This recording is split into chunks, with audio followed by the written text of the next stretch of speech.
Hi, my name is Jeff Malecki. I'm the director of low brass as well as bands and orchestra at St. Xavier University on the south side of Chicago, although I am originally from Michigan, so I'm happy to be talking a little bit about the middle school all-state audition for the state of Michigan for the Euphoniums. Ursa Major from the Philip Sparke book. First of all, even though this is a short exercise, I would not recommend you playing through the entire thing consistently. Find the parts that are a trouble for you and focus on those. 60–70% of your practice time might be spent on just 2 or 3 measures. First of all, I would recommend looking at the transition between measure 10 and 11, where we have to jump the octave F. I would actually practice some lip slurs for this, starting with middle F, and we're talking concert pitch for our bass clef folks. Middle F up to B flat, and we'll go down chromatically.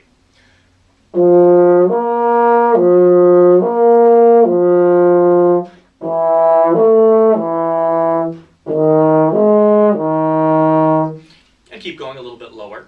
Once that's good, I'd go back up, but do the full octave lip slur, starting E flat to E flat in this case.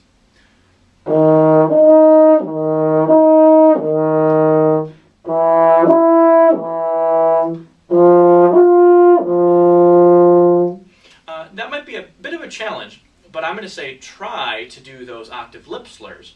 Then when we actually get our transition from measure 10 to 11, even though that F may look a little bit high, we have the breath right before that, we get to re-articulate it, and it'll be that much cleaner.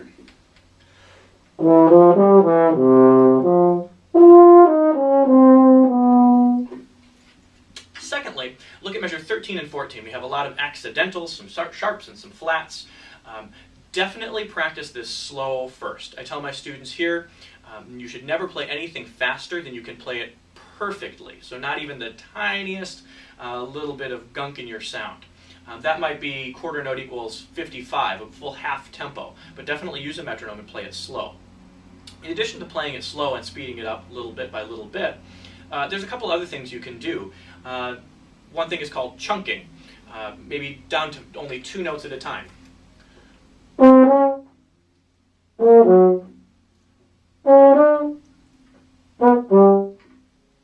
Slurred or tongued. Maybe we expand that to 4 notes.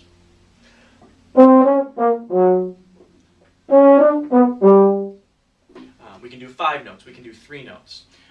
We can also mess with the rhythm a little bit. Let's say doing dotted A 16th instead of regular 8th notes.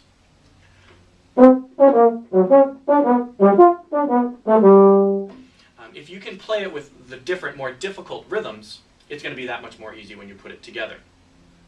Lastly, I want to talk just a little bit about musicality. There are a few great opportunities for musicality in this etude.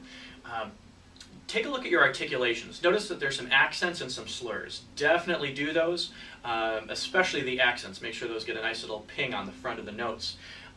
There really aren't any staccato notes, but since we have those other 2 articulations, I think if you play the regular 8th notes that are not marked with anything a little bit shorter, then we kind of have the full variety of articulations.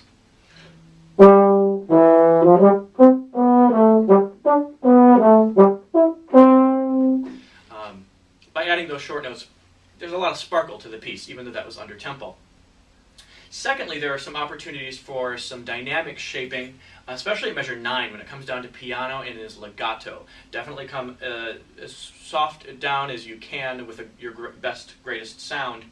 And then I like to crescendo for 1 bar at 9, decrescendo for 1 bar at 10, which you'll hear. I want you to listen to that and decide, you know what, I like that, maybe I don't like that, I want to try something different.